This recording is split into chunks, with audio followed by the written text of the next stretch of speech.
Today we're tackling a subject that feels a bit like walking a tightrope. We're looking at a two-part idea that combines intellectual history with some very practical, very personal parenting advice. It's a big one.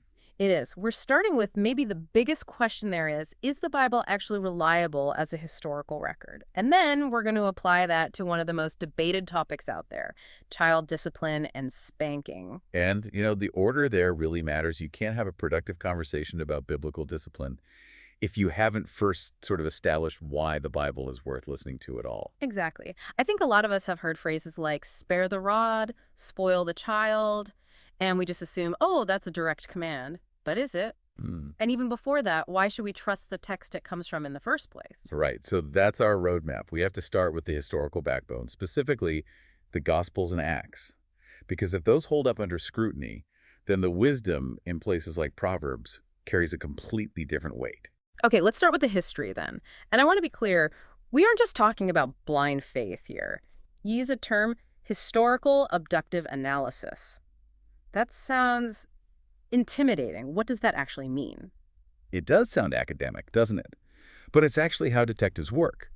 Abductive analysis is just looking for the most probable explanation for the evidence you have. Mm-hmm. You look at all the data and ask, what story best explains why all these details are here? So it's not, is it possible? It's what's most probable. Precisely. And when we look at the Gospels and Acts, the analysis points really strongly to them being written either by direct eyewitnesses or by people who are, gathering information directly from eyewitnesses. Hold on, couldn't someone just say they're an eyewitness? I mean, how do we know they weren't just fabricating this centuries later to start a movement? That's a great question. And it's where the specific features of the text become so important. If you were making up a story hundreds of years later, you'd just get the details wrong. Mm-hmm. But these texts, they nail what we call location, location, location. Okay, give me an example. What kind of details are we talking about? Well, think about the geography. The writers show this incredibly specific knowledge of first-century Palestine.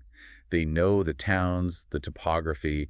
For instance, the text always talks about going down from Jerusalem to Jericho. And that's not just a figure of speech. Not at all. It's a massive elevation drop. It's a small detail. A forger from, say, Egypt or Rome would almost certainly get wrong. And it's not just maps, it's the customs, the culture. It all reflects that specific period before the temple was destroyed in 70 AD. Wow, okay. But maybe the most compelling evidence for me is something called undesigned coincidences. I love this concept. It sounds like a happy accident. It basically is. Huh. It's when two independent accounts agree in a way that's so subtle it couldn't have been planned. It screams genuine testimony, not collusion. Can you walk us through one? I feel like I need to see it to get it. Sure. Let's take the feeding of the 5,000.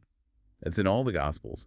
In Mark's Gospel, there's this weird little detail where he says the crowd sat down on the green grass. Okay, that seems like a throwaway line. Who cares if the grass was green? It seems trivial, right?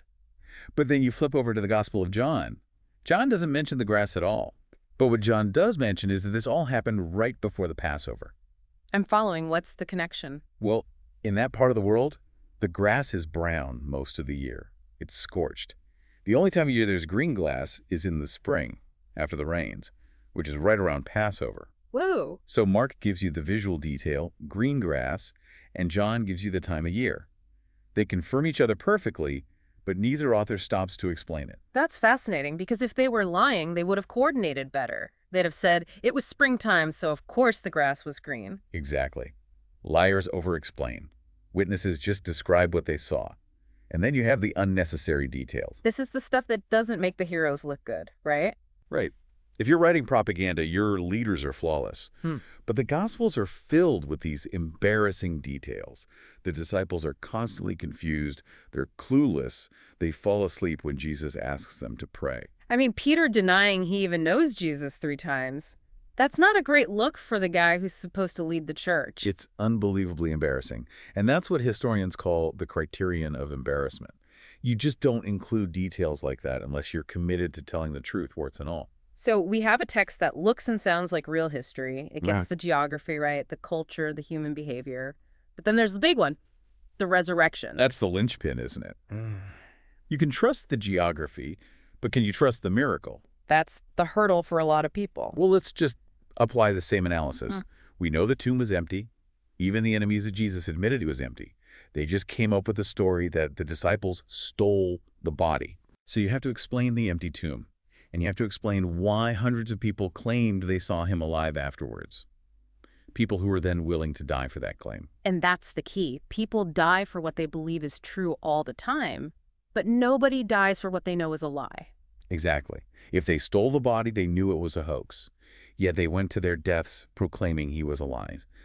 The most probable explanation that fits all that data is that he actually rose. And if that happened? If that happened, it validates everything he said. And since Jesus constantly quoted and validated the Old Testament as the Word of God, that validates the Old Testament too. Okay, so let's just trace that logic. The Gospels are reliable eyewitness accounts. Jesus rose from the dead, validating his authority, and Jesus validates the Old Testament. So when we turn to a book like Proverbs for parenting advice, we're not just reading ancient folklore. We're dealing with validated wisdom, timeless principles, and that finally brings us to the rod. Let's bust the big myth first. Spare the rod, spoil the child. Not in the Bible. I feel like we need a giant neon sign for that. I grew up hearing that phrase like it was the 11th commandment. It's a really common misconception. The phrase actually comes from a 17th century poem. It just kept sort of culturally glued to the Bible over time. So what does the scripture actually say? The verse people are usually thinking of is Proverbs 13.24.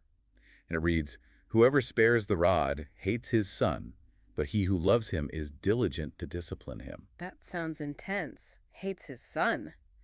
But I'm guessing we need to define our terms here, especially discipline. We have to. In our culture, discipline equals punishment, spanking. But in the biblical context, it's this huge comprehensive role. It's teaching, guiding, correcting, modeling, and loving. It is the whole job of raising a human. So spanking is not the whole definition of discipline. It's not even close. It's a tiny, tiny sliver of a much larger picture. And to understand the rod part specifically, we need to think like shepherds. Right, the cultural context that would have been obvious to the first readers. Exactly. An ancient Hebrew shepherd had two main tools, a staff and a rod. And they were different tools for different jobs. So paint the picture for us. The staff is the long one with the hook at the end. Right. The staff was for guiding. You'd use it to nudge sheep to keep them on the path, maybe pull one out of a bush. It was the tool you used constantly. Gentle guidance and correction. Okay, and the rod. The rod was shorter, heavier, basically a club. It was for fighting off predators, wolves, lions. But, and this is key, on rare occasions, you'd use it to give a sharp whack to a sheep that was bolting toward a cliff to protect it from immediate danger. You know, I'm thinking of Psalm 23, "Thy rod and thy staff, they comfort me." I never really got how a club could be comforting. It's comforting because it represents protection and boundaries. The sheep is comforted knowing the shepherd will protect it, even from its own foolishness. So applying that to parenting, most of our discipline should be the staff. Absolutely. Yeah. The vast majority of parenting is talking, teaching, guiding, redirecting. That's the staff work. The question for parents is, are we guiding all along the way? Or do we just tolerate, and then explode? Ooh, the tolerate and explode method. I think we've all been there. And that's usually about parental anger, not biblical discipline. The rod spanking is a protective mechanism for danger. It's never a punishment born out of a parent's frustration. But what about that other verse in Proverbs 23, the one that says, if you strike a child with a rod, you'll save his soul from Sheol? That sounds pretty severe. It does. It sounds heavy. But look at the logical connection. The idea is that a complete lack of discipline, of boundaries, leads a child down a destructive path. The rod is presented as a sort of emergency brake. This is where things get controversial, though. People see abuse done in the name of the Bible and they say, see, all spanking is abuse. The Bible is wrong. And that's an understandable reaction. But logically, it's what we'd call a false dichotomy. Just because a tool can be used sinfully doesn't mean the tool itself is evil. Like a kitchen knife. Perfect example. In the hands of a chef, it creates nourishment. In the hands of a criminal, it's a weapon. The Bible is calling parents to be chefs, not criminals. Using the rod incorrectly or sinfully is always wrong. But that doesn't mean there aren't good and necessary times to use it correctly. So the goal isn't to create perfect, terrified children. No, of course not. Yeah. The goal is to raise children who understand that choices have consequences, that reality has hard boundaries so they can avoid destructive behavior and ultimately find fulfillment. Okay, let's get really practical, because parents are listening and asking, when is it actually appropriate? We're looking at some guidance here from Focus on the Family that lines up with this. Right, and this gives us some helpful guardrails. Spanking is not a catch-all solution. It's appropriate in basically 3 specific areas. First, extremely unsafe situations. The classic example is a toddler running into the street. That's the protecting the sheep from the cliff moment. Exactly. You need an immediate, memorable consequence because the alternative is catastrophic. Second is deliberate defiance. When a child looks you right in the eye and directly disobeys a clear command. And that's different from just being distracted or childish. Very different. And third is severe disrespect. Things like spitting on a parent or hitting. Okay, so just as important, when is it not appropriate? This list is crucial. It's not for being childish like spilling milk. That's an accident, not defiance. It's not for impulsiveness.